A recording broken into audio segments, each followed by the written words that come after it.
પ્રારંભિક જીવન અને કાર્ય। આસારામ બાપુનો જન્મ 17 એપ્રિલ 1941ના રોજ સિંધ પ્રાંત, હવે પાકિસ્તાનમાં થયો હતો। ભારતના વિભાજન પછી તેમનો પરિવાર ગુજરાતમાં રહેવા આવ્યો। સામાન્ય પરિવારથી આવનાર આસારામે આધ્યાત્મિક જીવનમાં પ્રવેશ કર્યો અને સંત બન્યા। 1970ના દાયકામાં તેમણે આશ્રમ સ્થાપવા શરૂ કર્યા અને તેમના અનુયાયીઓની સંખ્યા ઝડપથી વધી। આસારામ બાપુનું નામ વિશ્વભરમાં ફેલાયું અને તેમને આધ્યાત્મિક ગુરુ તરીકે માનવામાં આવતું હતું।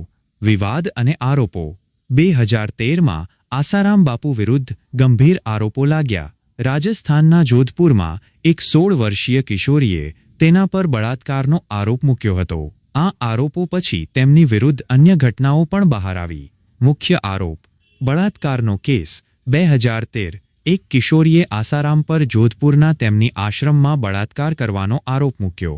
કિશોરીએ દાવો કર્યો કે આસારામ બાપુએ તંત્રમંત્રના બહાને તેને બળાત્કાર કર્યો। ગાંધીનગર 2008 તેમની પર અન્ય 2 બાળકોના મોત માટે પણ આરોપ મુકાયો હતો, જે તેમના આશ્રમમાં શીખતા હતા। કાનૂની કાર્યવાહી: આસારામને 2013માં પોલીસે ધરપકડ કરી હતી। તેમની ધરપકડ બાદ કેટલાક દિવસો સુધી અલગ અલગ સ્થાનો પર તપાસ કરવામાં આવી। અપરાધના પુરાવા: અનેક સાક્ષીઓએ તેમને દોષિત ગણાવ્યા અને ફોરેન્સિક સાબિતીઓ તેમને વધુ મુશ્કેલીમાં નાખી।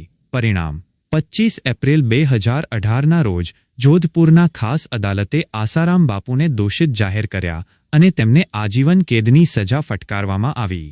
વિવાદો: આસારામના અનુયાયીઓએ તેમને નિર્દોષ ગણાવ્યા અને કોર્ટના નિર્ણયો પર પ્રશ્ન ઉઠાવ્યો।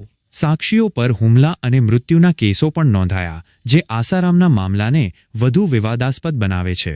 પરિણામ અને આજની સ્થિતિ: આસારામ બાપુ હાલમાં જેલમાં છે અને તેમની પર વિશ્વાસ રાખનાર કેટલાક અનુયાયીઓ હજી પણ તેમને નિર્દોષ માનતા હોય છે, પરંતુ તેમની આજીવન કેદની સજા અને ગુનાઓએ તેમના આધ્યાત્મિક જીવન પર મોટું ચિહ્ન મૂક્યું છે।